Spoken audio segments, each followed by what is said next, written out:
Kill the devil inside you, the truth about the 7 deadly sins. You were taught that the devil is out there, a red monster, a fallen angel, an external enemy. I am here to tell you the truth. The devil is a system running inside you, using your fears, ego, and addictions as wires and circuits. Every time you scroll without thinking, binge, explode in anger, hate your body, or secretly envy someone, the devil wins one more round and you lose more of who you are. In this video, I will show you how the 7 deadly sins are not just moral failures, but 7 programs installed in your body and mind to keep you weak, distracted, and obedient. I will also show you how the same forces can be reversed and turned into power, clarity, and inner freedom in daily life. If you stay until the end, you will never look at sin, devil, or Christ the same way again. So that today is not the last time we meet, and so that you do not abandon your spiritual evolution, subscribe now, activate notifications, and keep this door open. And if you want to go deeper into this knowledge, go back to the very first episode. Our videos work like a TV series, and each one takes you further than the last. Before we talk about the 7 deadly sins one by one, you need to understand where this war is really happening. It is not in a distant spiritual realm, and it is not in some church drama between angels and demons. The battlefield is your nervous system, your thoughts, your cravings. When I say the devil inside you, I am talking about a pattern that learned how to live through you. It speaks with your voice, uses your desires as bait and your fears as chains. It pushes you toward what is easy now and expensive later. It makes you choose what numbs you instead of what wakes you up. The matrix you live in, the screens, the expectations, was built to feed that pattern. Every notification, every comparison, every promise of instant pleasure is a small ritual calling the devil to the surface. Every time you obey, that pattern grows stronger and your true self gets a little quieter. The 7 deadly sins are 7 doors that this devil uses to enter your life. Pride, greed, lust, anger, gluttony, envy, and laziness are not labels to shame you. They are 7 leaks where your life force escapes. In the next chapters, I'm going to show you how each one works and how to turn every leak into a source of power. Pride is the first mask the devil wears inside you. It doesn't appear as a monster. It appears as that quiet voice that says, "I'm better than them," and at the same time, "I'm never enough." Pride lives in the space between your need to be special and your fear of being nobody. It feeds on comparison. When you post something and keep checking the likes, when you walk into a room silently ranking who looks richer, smarter, or more successful, that is pride counting points. The devil inside you doesn't care if you think you're the best or the worst. It only needs you obsessed with your own image. When you feel superior, you push people away and stop learning. When you feel inferior, you freeze and sabotage yourself. In both cases, you are staring at the mirror, not at the truth. Pride whispers, "They need to see who you are." Christ consciousness whispers something else. You already are, even when no one is watching. One needs a stage, the other needs only presence. As long as you are a slave to other people's eyes, the devil controls your value. When you start acting from what is true, even if no one applauds, the devil loses ground. Now you will begin to see how the same emptiness that feeds your pride also fuels your hunger for more, and how that hunger becomes the perfect doorway for greed. Greed is the second mask the devil wears inside you. It does not always look like a billionaire hoarding gold. Most of the time, it looks like you lying awake at night thinking, "It's not enough. I am not enough. I will never be safe." Greed is not just love of money. It is the fear behind money. It is the feeling that if you stop running for 1 second, everything will collapse. You say yes to work you hate, stay in relationships that drain you, sell your time, your body, your peace, because the devil whispers, "Without this, you are nothing." The Matrix feeds this voice every day. It shows you what you don't have, who is ahead of you, how far you are from the perfect life.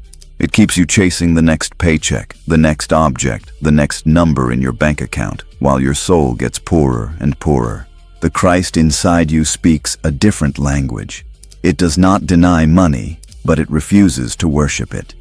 It knows that true abundance starts when you are no longer owned by what you own. Now look honestly at your life. How many choices you call responsible are actually driven by terror and scarcity? Every time you choose from fear instead of truth, greed tightens its grip. Every time you act from what is right, even when it costs you, the devil of scarcity dies a little inside you. Lust is the third mask the devil wears inside you. It pretends to be freedom, but deep down it feels like a chain. It is not just sex. It is that restless hunger that never says enough. More images, more bodies, more stimulation, more fantasies you never really live, only consume. Every time you open a new tab just for a second, every time you scroll through bodies you will never touch, every time you use pleasure to escape loneliness, pain, or boredom, the devil smiles. He doesn't need you to be evil. He only needs you to be empty afterwards. Lust drains you in silence. It takes your focus, your creativity, your presence. It turns people into objects and turns you into a slave of your own impulses. The moment you finish, the thrill dies and the emptiness grows. And then the cycle starts again. Craving, peak, guilt, emptiness. The Christ inside you is not against pleasure. It is against slavery. It wants you awake, not anesthetized. It wants you able to look someone in the eyes and see a soul, not just a body to use. Now ask yourself honestly, how many times have you used pleasure as medicine instead of as an expression of love and life?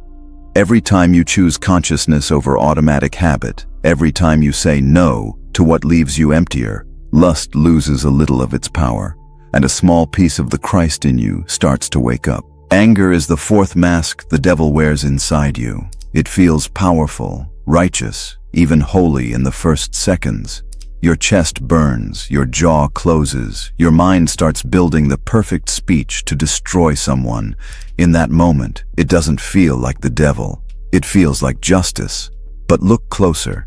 How many times has your anger actually healed anything? How many times did it bring clarity, truth, or peace? Most of the time, it leaves broken things behind. Words you can't take back, relationships cracked, a body exhausted from the explosion. The devil loves when you live inflamed. When you are angry, you stop listening, you stop thinking, you only react. Anyone can push your buttons, and you will move exactly as expected. A world built on outrage, gossip, and constant provocation feeds this mask all day long. The Christ inside you is not weak, it is not passive. It can say enough and draw a line, but it does it from a place of inner fire, not blind rage. It knows the difference between necessary firmness and uncontrolled destruction. Now, watch yourself in real time. Notice how quickly annoyance turns into full stories in your head, how you rehearse arguments, how you imagine winning fights that never happened. Every moment you choose to breathe, to pause, to answer from truth instead of eruption, the devil of anger loses ground, and a quieter, stronger power begins to rise in you. Gluttony is the fifth mask the devil wears inside you. It doesn't show up only at huge feasts. It appears in those small moments when you are not hungry, but you open the fridge anyway. When you are anxious, but you call it just a snack. When you feel empty inside, and instead of facing that emptiness, you fill your mouth. Food is sacred. It keeps your body alive. But the devil twists it into a drug. He doesn't care what you eat. He cares why you eat. When you use food to silence emotions, to reward yourself for surviving another day, to avoid feeling alone, you are not feeding your body anymore. You are feeding the mask. Gluttony makes your body heavy and your spirit dull. It slows your thoughts, fogs your perception, steals the sharpness of your intuition. A tired body becomes easier to control. A mind always digesting never has energy to question. The Matrix knows this, and it surrounds you with sugar, grease, comfort food, and fake pleasure at every corner. The Christ inside you does not refuse food.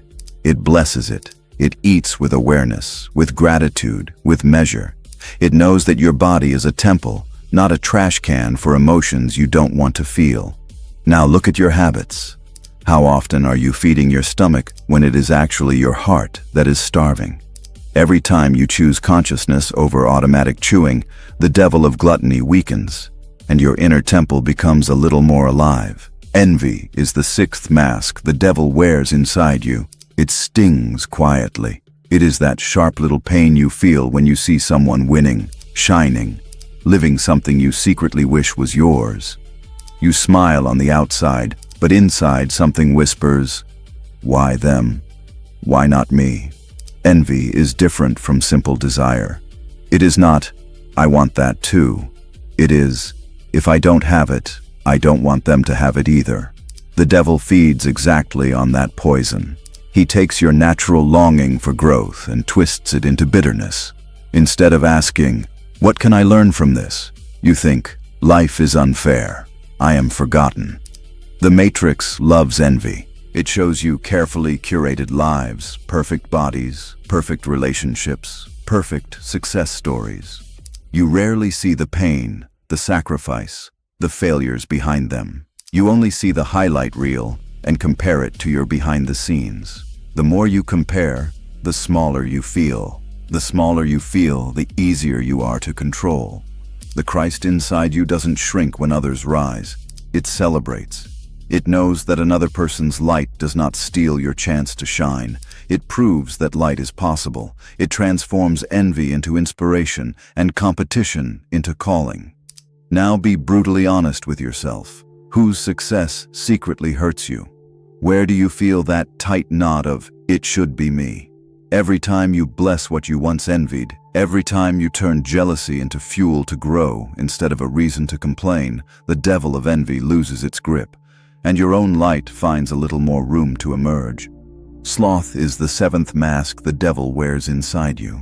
Not the funny image of someone lying on the couch all day, but something much darker, the numbness of the soul.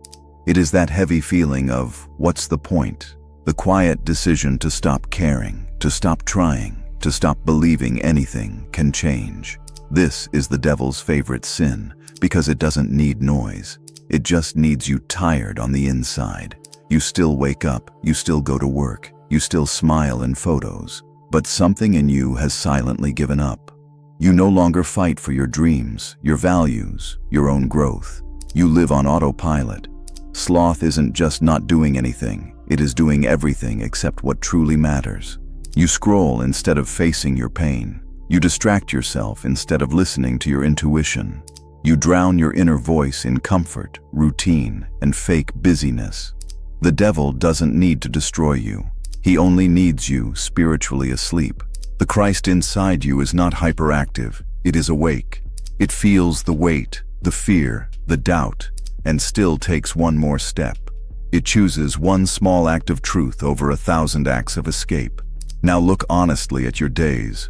Where have you stopped showing up for your own soul? Where have you traded purpose for numbness? Every time you choose a tiny, uncomfortable action that aligns with who you really are, the devil of sloth loses power, and the living Christ in you takes one more breath. The 7 deadly sins are not random flaws. Together, they form the skeleton of the devil inside you. Pride, greed, lust, anger, gluttony, envy, and sloth are 7 ways your life force leaks out of you every day. If you only try to repress them, you become rigid, fake, divided inside. But when you understand them, you can turn each one into a doorway to power. Pride, when purified, becomes humble clarity. You stop begging for attention and start standing in truth. Greed, when transformed, becomes generosity and trust. You still handle money, but it no longer defines your worth.